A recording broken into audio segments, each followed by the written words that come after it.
Logo Lei Paulo Gustavo, Ministério da Cultura, Governo Federal Brasil, União e Reconstrução. Logo Coordenadoria de Cultura de Tararé, Brasão de Tararé. A cidade de Tararé, no interior de São Paulo, é lembrada por ser um dos principais cenários da Revolução de 1930 e da Revolução de 1932. A memória desses conflitos sobrevive em diversos espaços da cidade. Busto do General Euclides de Oliveira Figueiredo, monumento ao soldado constitucionalista. No entanto, entre 1883 e 1895, Itararé foi palco das ações militares da Revolução Federalista, que sacudiu a região sul do Brasil, deixando um rastro de violência e brutalidade. Abertura. Desenhos de soldados num campo de batalha numa folha de papel envelhecido.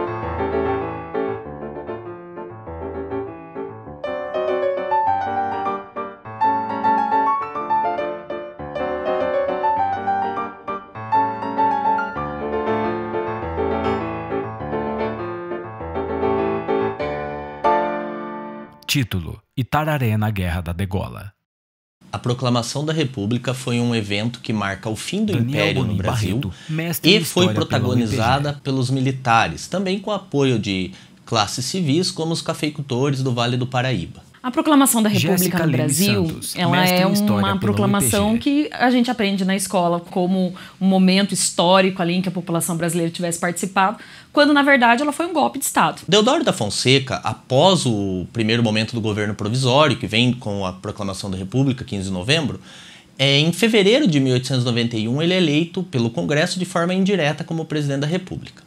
Em novembro de 1891, ele fecha o Congresso, promete uma revisão na Constituição, porém ele não consegue apoio do Exército e também tem uma contestação por parte da Marinha. E isso vai fazer com que ele renuncie ali no final do mês de novembro de 1891. Floriano Peixoto, então vice-presidente da República, assumiu o poder num cenário de muita tensão. Os questionamentos contra Floriano Peixoto dizem respeito à inconstitucionalidade do seu governo. Segundo a Constituição de 1891, em caso de renúncia de um presidente e não tivesse sido passado 2 anos desse governo, deveriam ser marcadas novas eleições. O Floriano Peixoto ele assume após a renúncia do Deodoro em novembro de 1891. Se a gente relacionar fevereiro, não fazia ainda 2 anos de 1891. E o Floriano assume o poder, não marca novas eleições, porque na justificativa dele já estava se contando desde 1889. Então a principal razão da contestação da validade desse governo do Floriano Peixoto era dele não respeitar a Constituição. No Rio Grande do Sul, entre a Proclamação da República e a eleição de Júlio de Castilhos em 1893, se sucederam 17 governos diferentes. No Rio Grande do Sul, a política estava dividida principalmente em 2 grupos. O primeiro grupo, a situação, o Partido Republicano Rio-Grandense, tinha como seu principal representante Júlio de Castilhos. O Júlio de Castilhos tinha uma cartilha ligada ao positivismo, né? Ele estuda fora, ele estuda em São Paulo, direito, volta para o Rio Grande do Sul com essa perspectiva. A sua principal oposição era representada pelo Partido Liberal, que depois funda o Partido Federalista, liderado por Gaspar Silveira Martins. Ele era a favor da República, porém ele tinha já uma perspectiva ligada a um governo parlamentar. Em 1893, os embates entre os castilhistas, conhecidos como pica-paus, e liberais, conhecidos como maragatos, deram início a uma violenta guerra civil que ficou conhecida como Guerra da Degola, pela maneira violenta que os prisioneiros eram executados. O nome de Guerra da Degola se deve a uma forma que foi muito utilizada de executar os soldados nesse confronto, que é cortar o pescoço, né? Eles chamavam de orelha a orelha. E a degola era uma prática já comum entre os estancieiros gaúchos com relação aos animais, né? Eles tinham esse hábito de matar o carneiro, o gado com a degola. E ela foi praticada tanto pelos maragatos quanto pelos pica-paus. Então a degola tem esse caráter de humilhação, de violência mesmo, mas também a gente tem que lembrar que é uma guerra que faltava armamento, faltava munição. Além de tudo, a degola ela servia também como terror psicológico para as populações locais. Então, mesmo que não houvessem grandes materiais bélicos, uma grande artilharia, ainda assim o terror psicológico de uma possível degola assustava muito as populações da região. No entanto, a brutalidade da Revolução Federalista transcendia a prática da degola. Desenho de um soldado prestes a degolar um homem ajoelhado. A população da região onde a guerra chegou em si, de fato, ela sofria principalmente saques, violência sexual, quando a gente fala principalmente das mulheres, que ficam ali à mercê. Nós temos a questão dos furtos, muitas pessoas foram presas, torturadas, diante de uma possibilidade de ter auxiliado um grupo ou outro. A Constituição de 1891, no seu artigo 87, proibiu o recrutamento forçado. No entanto, essa norma legal, durante o conflito, foi amplamente desrespeitada. O recrutamento para a guerra, ele acontecia de forma muito sumária, A gente tem dentro da Constituição de 1891 que era proibido por lei que os soldados para qualquer tipo de conflito fossem recrutados de forma obrigatória.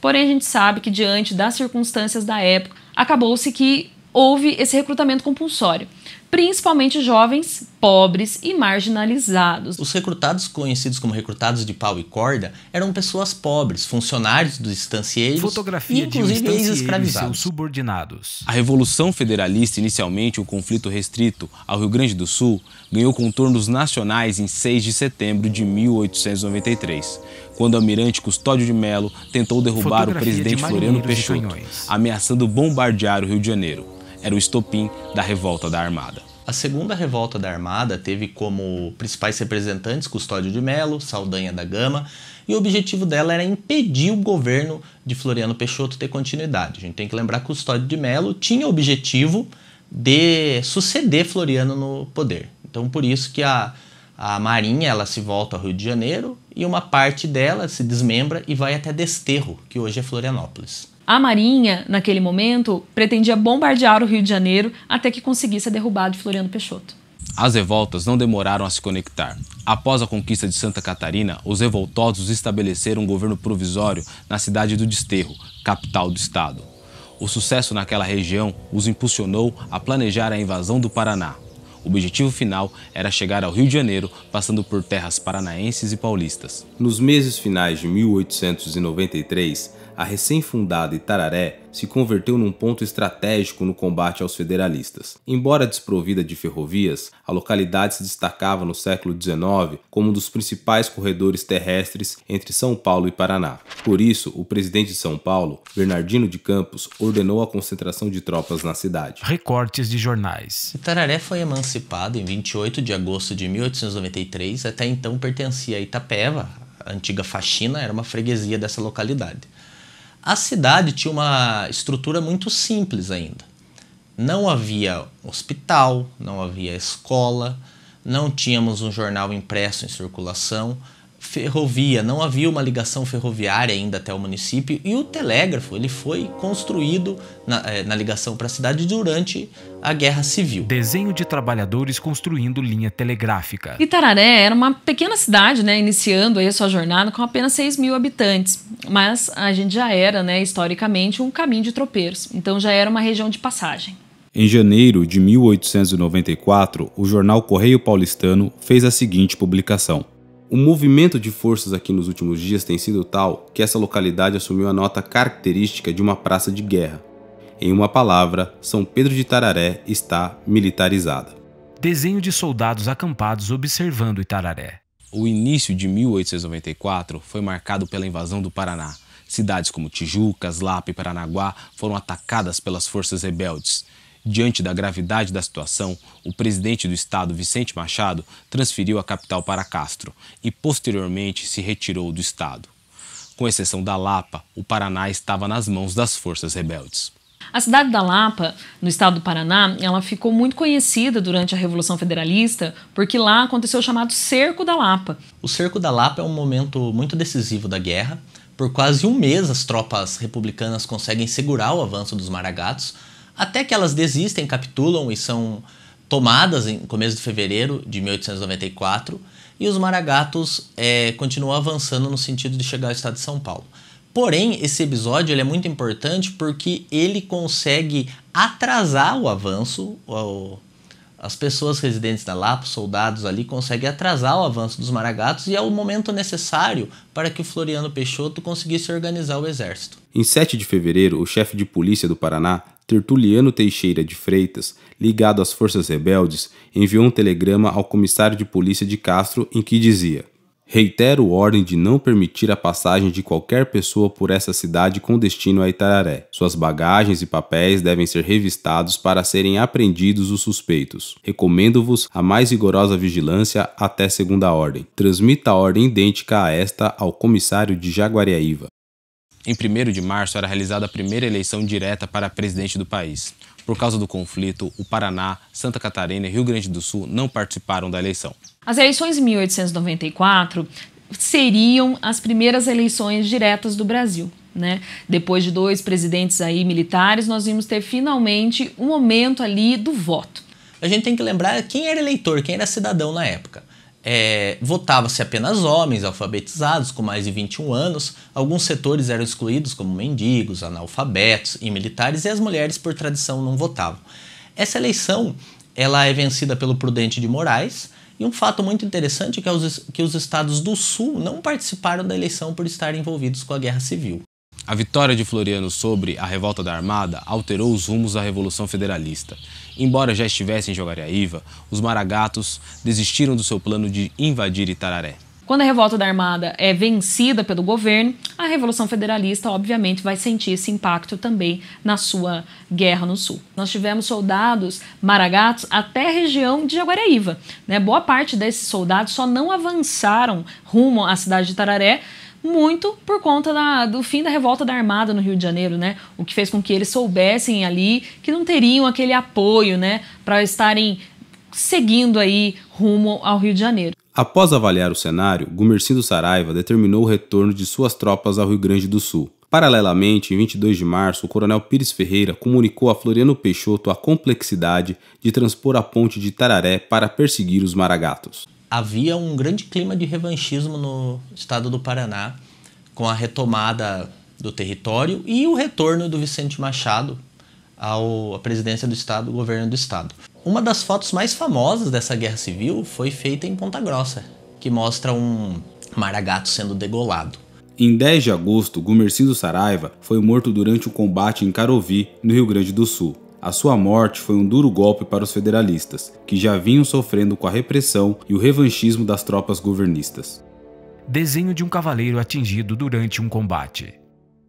Esse clima de revanchismo da Revolução Federalista a gente pode observar pelo episódio em que o Gumercindo Saraiva, nome forte do exército federalista que já havia morrido em combate, teve seu corpo desenterrado e teve a sua cabeça arrancada do corpo, né, na forma da degola, onde essa cabeça foi mandada para Júlio de Castilhos. Após mais de 2 anos de conflitos, a paz foi finalmente estabelecida em agosto de 1895. O presidente Prudente de Moraes comunicou ao Senado Federal o fim das hostilidades, encerrando assim a Revolução Federalista. O fim do conflito ele marca a ascensão de setores ligados à cafeicultura do estado de São Paulo, representados pelo Partido Republicano Paulista no governo federal. A gente vai ter uma sequência de presidentes que são paulistas a partir de 1894. Nesse momento, a partir de 1894, nós temos uma república oligarca, a República de Poucos, que vai ser protagonizada por setores rurais da oligarquia rural, principalmente do estado de São Paulo e de outros estados, como também em Minas Gerais, o Partido Republicano Mineiro. A vitória das forças do governo federal foi acompanhada por alterações de nomes de ruas, praças e cidades. A cidade de Desterro, né, que posteriormente passou a se chamar Florianópolis, ela recebe esse nome em homenagem, né, a Floriano Peixoto. Naquele período era costumeiro, né, se fazer essas homenagens utilizando o nome de determinados políticos ou figuras ilustres para denominar nome de cidade. Em uma sessão realizada em novembro de 1894, a Câmara Municipal de Itararé realizou a mudança do nome de ruas da cidade. A hoje Rua 15 de Novembro antes era conhecida como Rua Direita e em 1894 passou a ser chamada de Rua General Carneiro em homenagem à resistência de General Carneiro no Cerco da Lapa. Outras 2 ruas são criadas na cidade com um nome muito curioso e que talvez mostre como que estava o imaginário da população em torno da ameaça de uma guerra na cidade. São criadas a Rua República e a Rua Trincheira. Nós temos o caso da Rua Frei Caneca, que é uma homenagem ao Batalhão Frei Caneca, que ficou aqui instalado na cidade de Itararé. E nós temos, né, a Rua Prudente de Moraes. Não existe nenhuma documentação histórica na nossa cidade, né, que possa atestar que, de fato, essa rua recebeu esse nome em homenagem ao presidente ali que conseguiu conter esse conflito, né? Mas tudo indica. Essa ideia de Itararé como uma fortaleza, uma barreira intransponível, que foi muito representada devido às guerras civis de 1930 e 1932, tem sua origem de fato em 1894, pois a cidade estava marcada para ser uma localização ocupada pelas forças dos maragatos. A participação de Itararé na Revolução Federalista, ela trouxe consigo também mais essa ideia ainda, né, de que Itararé é um lugar intransponível, né? Isso vai se fortalecer também nas discussões posteriores, lá na Revolução de 30, 32, que também ocorrem aqui na cidade de Itararé. Essa perspectiva que representa Itararé como uma terra de divisa, de resistência, ela começa a ser escrita e representada em jornais da época a partir do começo do século XX, devido a 1894. Itararé não foi invadida pelas forças federalistas e a contraofensiva de Floriano, a partir da cidade, construiu a imagem de Itararé como uma fortaleza inexpugnável. Acervo no Museu de Itararé. Um filme de Marcos Vinícius do Nascimento. Pesquisa e roteiro Marcos Vinícius do Nascimento. Entrevistados Daniel Bonin Barreto e Jéssica Leme Santos. Ilustrações Israel Castilho. Arte final das ilustrações Mário Machado. Músicas Gaúcho de Chiquinha Gonzaga, O Aquibadã de Eduardo das Neves e Alvorada de Carlos Gomes. Imprensa Hemeroteca Digital Brasileira. Fotografias Brasiliana Fotografia Digital e Coleção Instituto Moreira Salles. Montagem, trilha musical e direção de fotografia MB Studio. Cidade de realização do filme Itararé, São Paulo.